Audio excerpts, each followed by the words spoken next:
esse lance da Lava Jato aí, ela é interessante, na minha opinião, porque realmente eu nunca tinha visto nenhum movimento nesse sentido no Brasil durante toda a minha vida.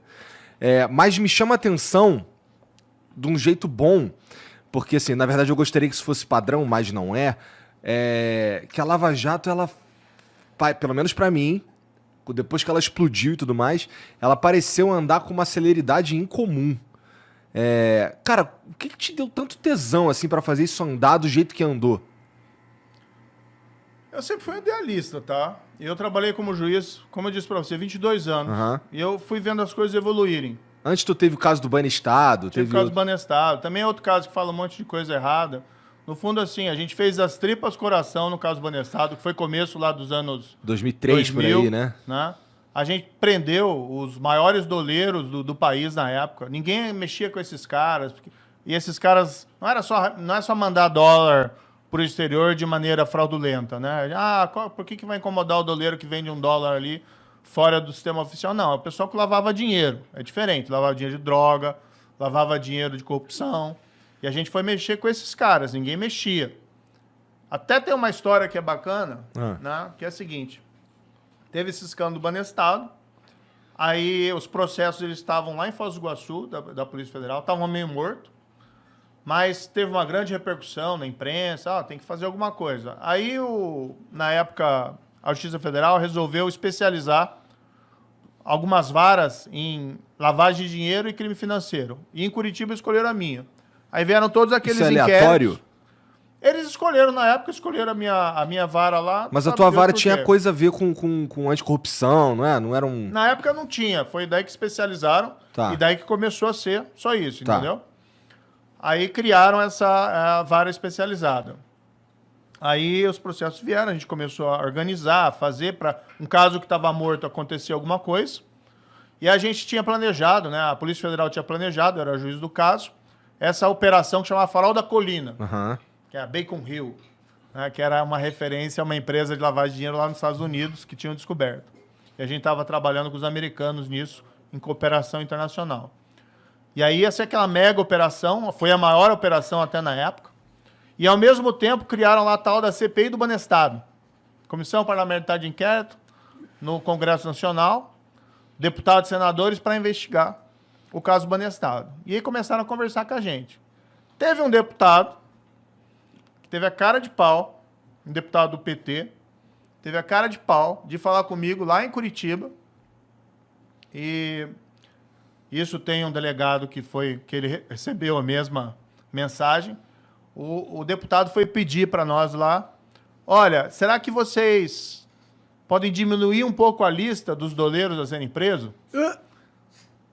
A história que o cara me contou, que eles estavam com medo que a operação afetasse o câmbio, aumentasse o dólar. Essa foi a história que o cara me falou, entendeu? Tava eu e o delegado, a gente assim, cara, olhou pro outro, né? Vamos avaliar. Mas fizemos do mesmo jeito, não poupamos ninguém, né? Decretei lá as prisões que foram pedidas, foram os 60 e tantos mandados. Na época foram presos os maiores doleiros do país. Tinha um aqui que em São Paulo, que era famoso na época, que tinha supostamente envolvimento em lavagem de dinheiro de valor de corrupção de juiz, que era o Toninho Barcelona. O pessoal vai se lembrar disso e tal. Tinha doleiro que a gente sabia que estava envolvido em lavar dinheiro de político. Então foi uma mega operação. Mas ainda assim... Desculpa. Opa, desculpa. Não, desculpa, te cortei. Eu tô falando muito, né? Não, fica à vontade, cara. A gente quer que você fale mesmo. É que eu só fiquei curioso como que era a cara dos caras quando eles percebiam que não ia ser do jeito que era sempre, entendeu?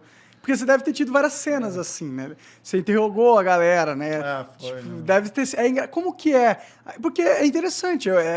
Como que um cara que tá acostumado com impunidade reage quando ele percebe que uma mata acabou? Como que é isso? Mas até para te responder a primeira pergunta, eu acabei entrando num longa história, né? Não respondi.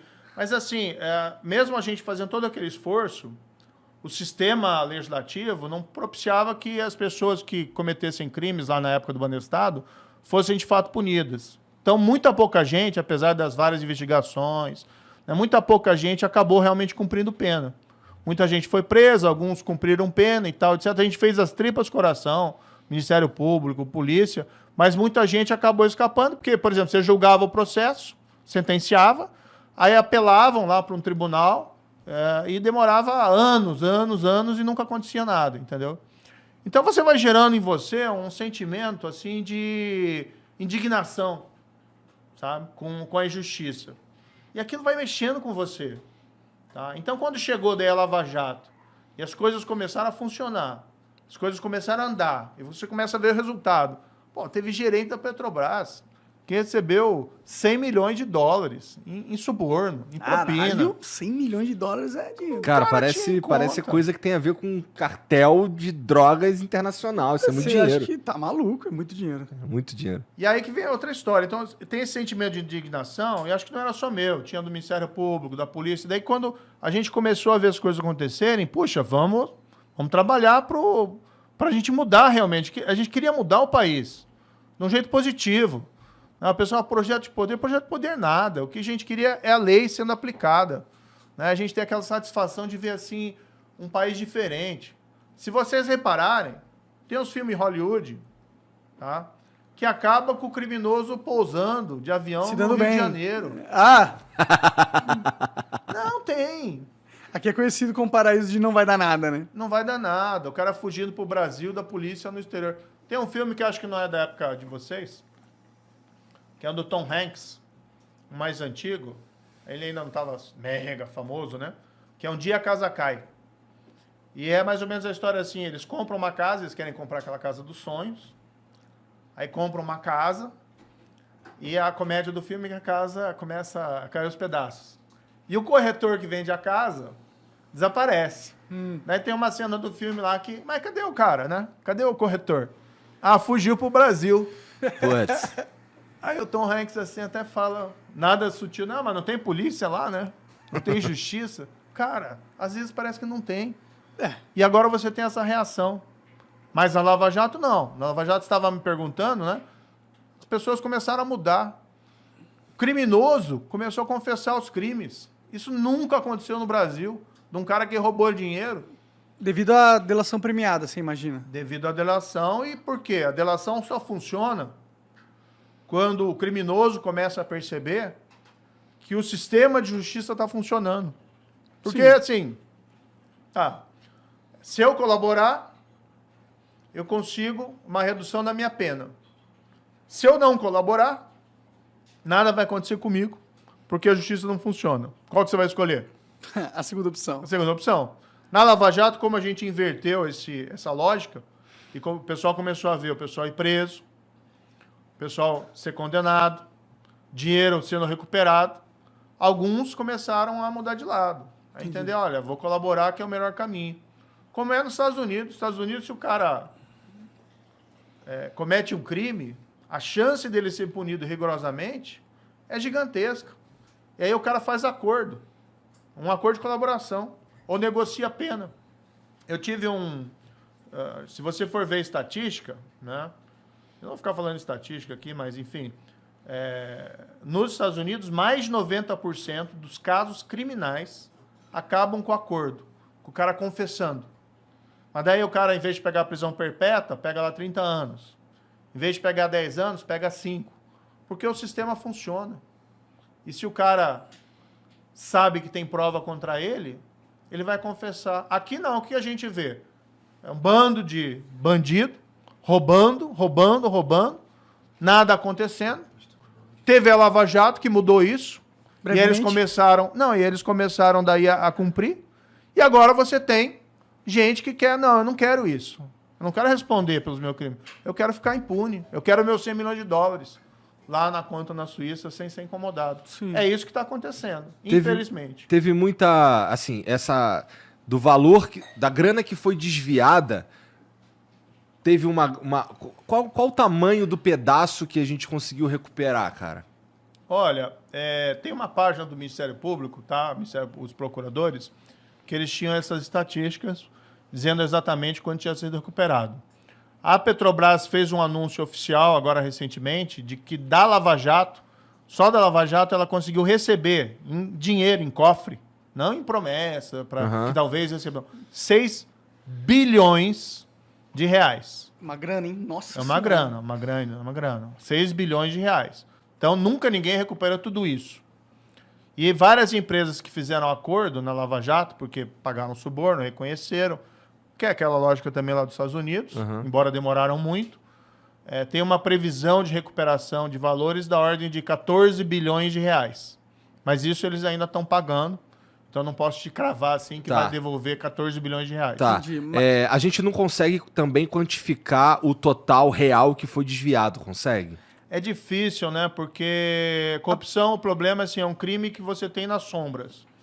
Então, você não tem estatística clara. Ninguém fez a probabilidade contabilidade que essa é dessa só porra, a ponta do iceberg, né? 6 bilhões, 14 bilhões, é a ponta do iceberg. Tipo, É. provavelmente... E fora que se for parar pra pensar mesmo, o pior da corrupção não é nem o dinheiro que é desviado, né? O pior da corrupção é que toda a lógica do serviço público, onde ele vai se desviar o dinheiro, ela é toda corrompida e toda feita de uma forma ineficiente para que haja a corrupção. Então aí você tem um mecanismo onde, fora eles roubarem, eles prejudicam o serviço público de um jeito que, para mim, é mais danoso que o próprio roubo em si. Não, você tem toda a razão. Tem um problema que é o desperdício.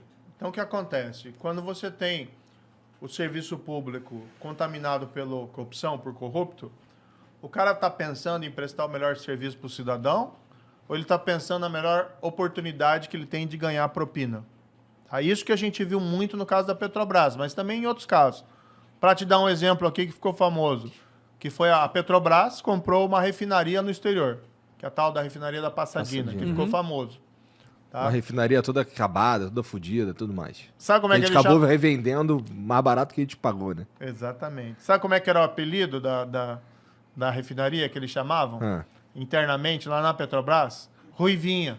Ruivinha. Por causa da ferrugem. Putz. Tava tudo enferrujado. Puta, merda. Assim, então os caras sabiam, né? Os caras não, sabiam totalmente. Eles até confessaram. Né? Tem gente que confessou que recebeu suborno da empresa vendedora, que vendeu para a Petrobras. Né? Chamavam de Ruivinha. Tá? E assim, o que eu entendi daquela história? Eles quiseram comprar uma refinaria velha, e daí por valor acima do que era, tanto que depois venderam por valor menor, mas porque o cara estava pensando no contrato de reforma da refinaria, porque ia ser o outro, aí que ia ser o esquemão, quer dizer, a compra da refinaria, que já era um esquemão, para eles era um esqueminha. Caralho. Daí eles queriam a reforma, um contrato de reforma, que aí ia ser o grande esquema. Então você procura uma refinaria velha. É como se você fosse alguém te dá dinheiro para comprar um carro, um amigo teu. E aí, em vez de você comprar um carro novo, você compra um carro velho, e daí você vai pro teu amigo, só encontrei um carro velho, você me dá mais dinheiro para reformar o carro? Né? E você vai embolsando esse dinheiro.